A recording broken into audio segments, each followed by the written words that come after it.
voilà jërë ngeen jëf mbokki téléspectateur ATV ñu ngi leen di nuyu di leen ziar di leen dalal jàmm fi nga xamante ni rek moom mooy seen émission Bambi niñ koy defee saa su ne rek comme d'habitude des fois ñu dalal ñi nga xamante ni ñoom ñooy kàngam yi nga xam dañu nekk fii ci diwaanu Mbour tey nag ñu am gan gu spécial goo xamante ni nii yaakaar naa ni buñ ko waxee Mbour yëpp dinañ ko xam muy Saliou Samb nag buñ ko waxee xel yi day dem ci stade de Mbour bi nga xamante ni nii moom moo nekk président waaye xel yi day dem ci gi nga xamante ni rek moom mooy président conseil départemental bu Mbour tey rek moom lañu fas yéene dalal ci li nga xamante ni moom mooy émission banque bi ginnaaw président bi ñu la nuyoo dañ lay bàyyi nga nuyoog téléspectateurs yi nga xamante ni ñoom ñooy seetaan ATV. waaw asalaamaaleykum Chérif maa ngi nuyu ñëpp di nuyu seen doom ñu leen di seetaan waa ATV di jaajëfal ñëpp ku nekk daal di la jox sa wàccuwaay. président bi ma lay njëkk a laaj rek ñi ngi soog a génn léegi ci li nga xamante ni moom mooy réunion boo xamante ni réunion élargie boo xam ne moom nga woote woon mu am lu ruusee lu fa bees muy démission ci fi nga xamante ni moom mooy stade de Mbour mën nañoo ñëwaat ci lu waral démission bi. waaw xam nga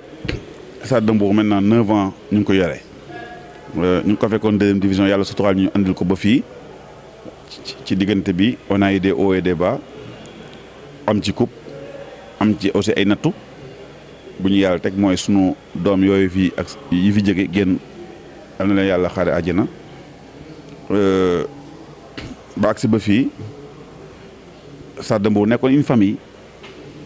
boo xam ne dañoo yéene woon toon jàmm ay doomu Mbour bokk benn bëgg-bëgg bokk benn gis-gis yore équipe bi yàlla duñu suturaal bu ñu agsi ba fii mais dama gis ne ci depuis 2017 ba léegi dafa am lu ci rax ñoo xam ne mosuñu woon def sport doon gérer sport dañoo mos commencé jegeñ si parce que drame Demba Diop bi moo dépassé cadre sport ba nga xam ne Mbuur yëpp commencé teg seen bët ci stade de Mbour ku nekk nag ak say intention ak sa objectif bu nga ñëwee boo xam ne moo la andi ci biir stade de Mbour wax ji commencé xalaat yi di commencé di andi ay coow te stade de Mbour dafa bokk léegi ni ñu naan ci ligue professionnelle de football. ligue professionnelle de football dafa am ay charte yu ko lal parce que football dafa changé football dafa laaj ay moyens football da ngay fay ay salaire football da ngay dem ay match yoo xam ne dafa laaj yenn conditions yi pour que xale yi mun a nekk ci situation yoo xam ne dinañ la mën a def liggéey bu rafet te loolu yëpp ay moyens la boobu ñu ko commencé ba léegi dañuy def ay bénévolat ñëw moment boo xam ne ñu xalaat nag ne équipe bi war nañ mën a topp tànk ñi nga xam ne ñu nekk ay modèle ci affaire football professionnel bi comme ay jàmbaar ay génération foot ay Dakar Sacré-Cœur ak yeneen ak ñeneen ñi nga xam ne ñu ngi def ay effort am seen centre de formation commencé waat petite catégorie def ay formation di mun a jaay ay joueurs ut ay jéem ut ay ressources personnelles propres pour mun a yore équipe bi parce que benn poche rek di ko yore éternellement c'est pas possible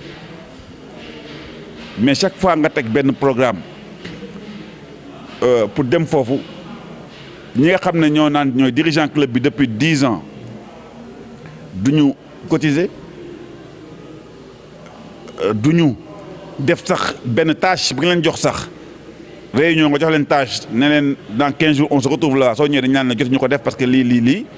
et toujours on est au point de départ organisation boo teg ñu bañ ko parce que ils savent que leur incompétence dina leen mettre de côté toujours rek ñoom ils sont dans une certaine nébulosité ci suuf rek di xamb di yàq der ci internet bi dafay lekk suñu équipe xaalisu équipe joueur boo jaay sax 50 millions ñu dem ne jaay na ko 500 millions di jéem a yàq ay der ñëpp naan suñu équipe lay dundee soo jënee oto sax ñu ne ko ci loolu la jëndee te yow ñu fekk la sa teranga te yow yaa yore équipe bi yow sa alal di dem bay saaga ay ndey ci internet bi ba say doom di ko gis say mbokk di ko gis say rakk dem ba ne la ne da ngay bàyyi équipe bi sa soxna sax ne la ñun comprendre ñu lu ngay def nga ñuy xañ ci ñoo xam ne finalement da nga ne da nga leen jàppale mais ñoom bëgguñu nga jàppale leen ne bàyyil ñu suñu équipe ñu koy wax du ñëpp de mais le fait que rek avant nga amoon unanimité ci benn affaire di ci jàpp dem ba ci biir ñenn ñi taxaw ne la ñun bëggatuñu nga jàppale ñu mais am un moment amatul sens nga continuer. mais président ci jàppale boobu noonu wax nga ko am na ñoo xamante ni nii dañu taxawoon di la xarab naan defoo fi dara da ngay lekk seen xaalis mais ci beneen wàll wi aussi am nañ ci ñoo xamante ni dañu taxaw ni yow soo demee dañuy dem ndax aussi décision bi c'est mûrement réfléchi par rapport ak ñooñu nga xam tamit nee nañ boo demee dañuy dem. xam nga tey soo gisee réunion bi ñu def tey ñëpp ñu mën a xalaat sax dañoo tiit et s'attendaient pas à ça mais ñoom dañoo taxaw ne ñu il faut ma continuer équipe bi ba saison bi jeex ñeneen ñi tamit ne ma soo bàyyee ñu bàyyi mais sama décision nekkatul par rapport ak ñoom c'est un truc boo xam ne dépassé na cadre boobu c'est parce que c'est une convenance personnelle conviction personnelle la décision boo xam ne miir naa ko ak sama famille jox naa ko sama famille samay kilifa ñoo xam ne déplacé wu nañ ñii Joal ñii Taïba ça veut dire sama côté papa ne ma nag il faut nga bàyyi équipe bi dañoo bëgg nga dem toppatoo sa usine toppatoo sa njaboot parce que yarewuñ la ci ay wax yarewuñ la ci ay fitna et ils n'ont pas tort wax ji bëri na avant Sénégal sunu maam yi njëkk yi dañ doon concours kan moo gën a xarañ ci lu baax ci ay valeurs maintenant à Mbour wala Sénégal en général nit ñi dañuy concours ci Facebook kan moo dàq saaga sa morom kan moo dàq toroxal sa morom wax lu bon ci sa morom man nag je suis pas éduqué comme ça je sais que ne am na ñu naan comme tey naan damay fuir am na ñu wax damay fuir. voilà jëmoon présent parce que tam am na ñoo xamante ni nee nañ actuellement équipe bi fi mu toll ñaari défaite mu jël ko ci début championnat bi loolu moo la tiital ba nga bëgg a bàyyi. non ça n'a rien à voir yow ñoom xam nañ sax du question loolu je veux dire yàgg naa am ay défaites ay trois défaites ba pare te jël coupe de la ligue Stade de Mbour d'habitude toujours premier match yi dañuy gagné mosuñu am premier match ñu gagné ko ay 2-3 matchs toujours sooy xool après à la fin on se retrouve dans les 3 premiers. problème bi championnat bi demagul fenn du question loolu ça veut dire que sama décision bi ça n'a rien à voir avec les résultats de l'équipe c'est une question de valeur à un moment temps yi y a eu quand même benn multiplication des postes ay décisions yoo xam ne sama famille di ko gis di ci mer samay doom di ci jooy boo xam ne jaxalatuma ma continuer à un moment nag ni ko sooy dund di def c'est pour sa njaboot suñu demee ba sa njaboot ci sa benn activité nar a yàq sa famille amatul sens j'ai préféré tamit pour garder aussi relation yi ma am ak ñenn ñooñu ñu ma commencé na loon Stade de Mbour balaa muy yàqu. je préfère jox leen lu ñuy wax naan Stade de Mbour ñëpp a ko bokk yëfu jàmbur la santul Samb j'ai jamais dit que Samb la sant. est-ce que loolu aussi du sortie bi nga fi defoon wax ni man maa moom équipe bi maanaam maa moom 80% paaru équipe bi parce que dañ comme ni nga ko waxee rek ci li nga xamante ni moom mooy stade bi am nga ci pas 80% ci li nga xamante ni moom mooy stade bi ndax du loolu moom moo tax aussi nit ñi tamit dëkkaloon la fi nga xamante ni moom mooy Saliou Samb moom équipe bi. waaw mais ñoom ñoo defoon assemblée générale ne ma président. xaalis bi nga def ci équipe bi transformé ko ay part jëlee 80% équipe bi waaw mais une société c'est une société non on l'a organisé après finalement on ne parlait plus de président on parlait d'administrateur directeur général je suis l'administrateur j'étais l'administrateur directeur général de la société Stade de Mbour SA la ligue professionnelle de football ne reconnaît pas l'ASC Stade de Mbour xamul Stade de Mbour ASC Stade de Mbour la ligue professionnelle de football xam lan la xam Stade de Mbour SA la xam. La fédération mooy wax affaire ASC avec la petite catégorie waaw mais club professionnel bi suñ toogee il y a des gens tapis dans l'ombre qui ne font rien maintenant parce qu'il y a des joutes électorales qui s'approchent des politiciens ñëw ne dañuy def assemblée générale pour jéem la fi jëlee assemblée générale ci lan ci une société t'as déjà vu une assemblée générale ci société une société avec des parts non c'est un conseil d'administration d'associés ma wax leen ne loolu mënut a nekk maintenant ASC bi. Si on doit aller à l'Assemblée générale c'est normal. ndax aussi doonul woon gën a rafet wala mu gën a nekk loo xamante ni nii kat ñi nga xam ni ñoom dañ lay joxañ tout le temps baaraamu tuuma pour mu gën a leer ndax jotul woon tamit nga indi assemblée générale boobu daal di koy taxawal def bilan ak yu ni mel. mais assemblée générale def bilan pour lan pour loo xam ne te assemblée générale boo xam ne ASC boo xam ne géré wu ko ay règles yoo xam dañ ko teg yu ma rek yow yaa ngi yore sa rajo ah waaw mais il faut nga oote assemblée générale ñu leeral ñu xaalis boobu nga am ci rajo bi di nga ko nangu. pourquoi pourquoi parce que yow yaa ci associé ak ñeneen mais ñeneen ñi nga associé ñu ngi ci am ay ni ñu wax def comme ça waaw léegi pourquoi léegi nga bëggu ñoo xam ne qui n'ont rien à voir avec ça qui ne mettent pas un franc dans ça ki ñëw nag ne assemblée générale waxuñu assemblée générale pour ay leeral de assemblée générale pour lan jël fa dañu la fa bëgg a jël tegg leen fa comme ça yow tu vas ay perte profit ñoo xam ne comme ça te ñoom ñoo taxaw ne la 80% may leen nag d'accord naa mais ku bëgg a ñëw jël équipe bi na ma rembourser lu ma fi def au début j'étais dans ça parce que pour respecter les trucs mais boo ma waxee sama famille ba pare gis ne affaire bu jaru ko man ba may ñëw xalaatuma ci woon am dara ci Stade de Mbour c'est vrai que je suis à 900 millions année bi 900 millions de ma poche imagine leen depuis 2009 2010 ngay def ay 100 millions 120 millions imagine ce que ça fait c'est 15 millions ngay am de la mairie da ngay def organiser match nga am déficit xam nga jox ay ni dirigeant président foofu aussi mais nag président foofu aussi jaaxal nañu bari ci askan wi parce que Stade de Mbour buy football ni stade bi di feese boo ñëwee ni déficit day am y a problème. mais ñoom ñu fa woon non déggoo ko woon tey de ñoom ñoo ko wax non ñoom ñoo nekk ci xam nga man nekkuma ci porte bi suñ ñëwee ñoom nga yaakaar dara ñu ne la finalement danga il faut nga joxaat ñu sax 15 000 ñu yokkaat parce que fay ñu tëggkat yi. supporters yi même ñuy tëgg supporters yi tëgg da nga leen di fay maa leen di fay comité supporter bi. donc gestion supporters yi du ñu fay billet. dirigeants yi du ñu fay billet te du ñu jënd carte. comité directeur au Stade de Mbour musuñoo cotiser depuis 2009 comité directeur da ngay oote comité directeur ñu daw bañ a ñëw on a même pas quota de 3-4 personnes parce que dañoo ragal ñu laaj leen seen carte de membre seen carte de cotisation waaw mais. tout ça ma ko doon muñ garaawul xam nga mais comme temps yi dañoo dégg ne jaay nañ benn joueur kii comme ça ñu commencé affaire xaalis à un moment mais xoolal ba ñëwal defal naa leen kii am nañ comptabilité bi parce que ils ont la comptabilité mais soo defee comptabilité pare te leen di wax ne léegi équipe bi yoxetuma ko comme que affaire xaalis la ñuy wax moment boo xam ne dara amu fa woon yaay fay ba léegi dara amul. ñu commencé di la tam dëmm ne da ngay lekk sunu alal parce que dégg nañ ne benn 50 millions wala 60 millions dugg man xoola je suis pas dans ces choses là man yàlla suturaal na ma nga xam ne affaire xaalis du ma ci mus a rey sama bopp ci pas comme ça. ok mais am na ñuy ñaan ni président boro bàyyi équipe bi da ngaa bëgg da ngaa war a des ndax ti persigne da ngay signé ni yow actuellement moom Stade de Mbour abaana piw mais am na ñeneen tam ñuy ñaan ñoo xam ne ñoo ma gën a jegeñ sama deret. ñoo xam ne su méttee tamit duñ ma mës a xalab ne ma dañ lay ñaan nga bàyyi équipe bi samay rakki papa samay tante ñi nga xam ne samay jabaru papa xam la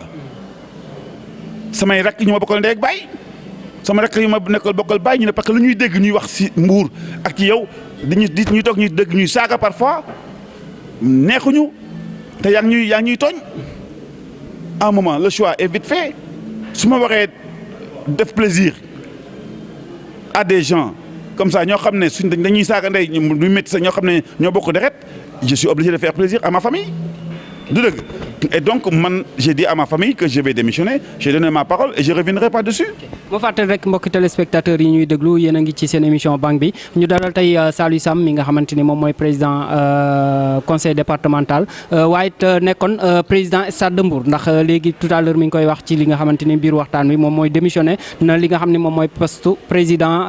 Stade de Mbour bi beneen ci laaj rek président ndax sañu ñoo dem tamit te dugg ñu ci li nga xam ne moom mooy conseil départemental di fàttali aussi ni membre APR nga muy parti bi nga xamante ni moom moo nekk au pouvoir mais président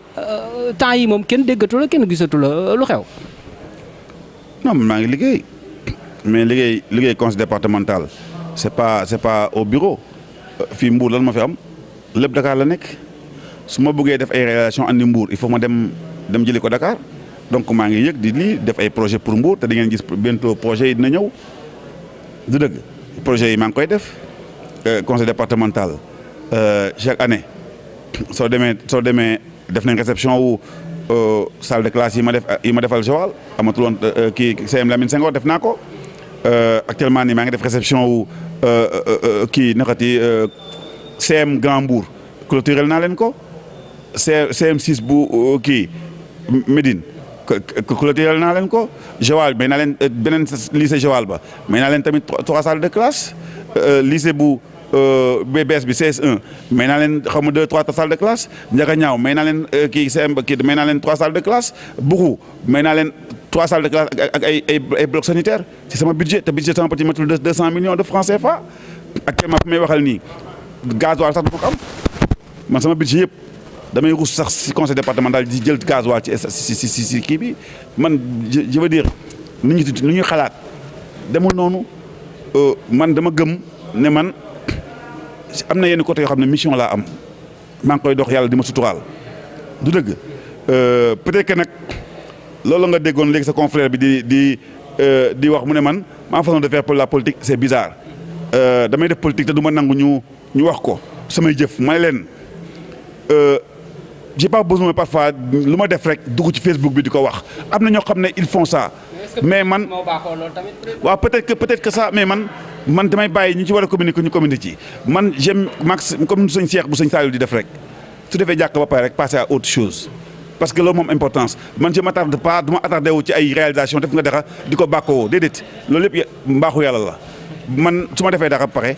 je passe à autre chose xam nga pour lan man ngërëm yàlla ci ut. ñu ngi may fàttali ni 3 minutes moo ñu dese ci li nga xam ne moom mooy émission bi ndax da ngay sampaat sa ndënd ci élection yi di ñëw. non man loolu mënu ma ci wax xam nga pour lan man xam nga la moom kat moo ma tënk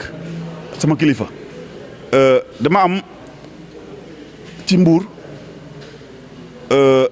à part président Macky Sall bi nga xam ne moom laa wax ne moom lay jàppale fu ma wax rek defal rek laay def su ma waxee bàyyil ma bàyyi si moom balaa may def dara dama am beneen kilifa bu ñu naan El Hadji Omar Youm am beneen kilifa bu ñu naan Mamou Saleh ak sama papa bi ma amoon sama tonton mi nga am ne yàlla jëlee na ko fi mooy Tanor Dieng ñoom ñoo ma doon toog rek ne ma Saliou te yaay jiite yaay def lii fan foofu laa toll man awma lu may bëgg ak lu may bañ conseil départemental bi choisir ma ko dama toog ba jàkk président Macky Sall ne ma yow la ñuy def président conseil départemental boobu ñu def élection 2014 dama waxoon bàyyi naa parce que man du ma xëccoo la moo am importance na Mbour rek gis boppam man foofu laay man rus naa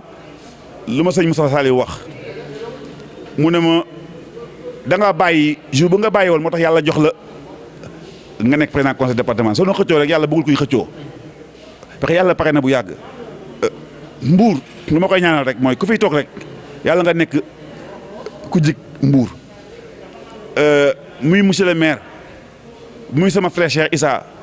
muy keneen beneen candidat yàlla su ko tuddee rek ku ciy nekk rek yàlla na nekk lu gën ci mu amul importance man sama personne xoola c'est tout c'est peu amul importance xam la ma am importance mooy résultat bi mooy Mbour yokku xale yi di am xëy ndóol bi wàññeeku tëli yi am. pour sama waa ji mi nee na ma waxtu wi jo papa pëng na laaj bu mujj bi ñu lay laaj rek moom mooy stade Caroline Faye état bi nga xamante ni nii noonu la mel lamp yi pelouse bi ba gis nañ sax semaine passée benn lettre boo xamante ni nii ñi nga xam ñoom ñooy ligue bi génnee nañ ko ngir rek gàntal li nga xam ne moom mooy ñaari match yi fa daan am. waaw xam nga sooy xool projet Auchan bi ma defoon fii waaw Auchan ñoo defaroon lamp yi. Mbour demoon nañ ma xam ne kay mënatul woon jouer ci guddi pour 17 millions de francs ñu andi woon 60 lampes ñëpp waxoon nañ ba sonn dañuy wax nii rek mais projet boo andi c'est seulement rek pour mun jàppale waa Mbour boobu ma déggee problème bi yëpp j'ai appelé Auchan oo nañ ma début de semaine mu ne ma ampoules yi ñëw na Auchan a racheté encore 60 ampoules yoo xam ne dina ko jox stade bi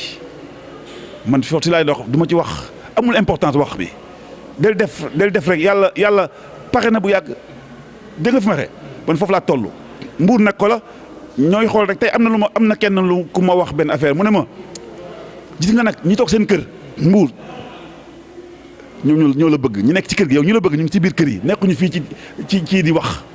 xam pour lan parce que ñooy gis samay jëf te ma koy def avec beaucoup de générosité sans bruit ni trompette ni tambour xam nga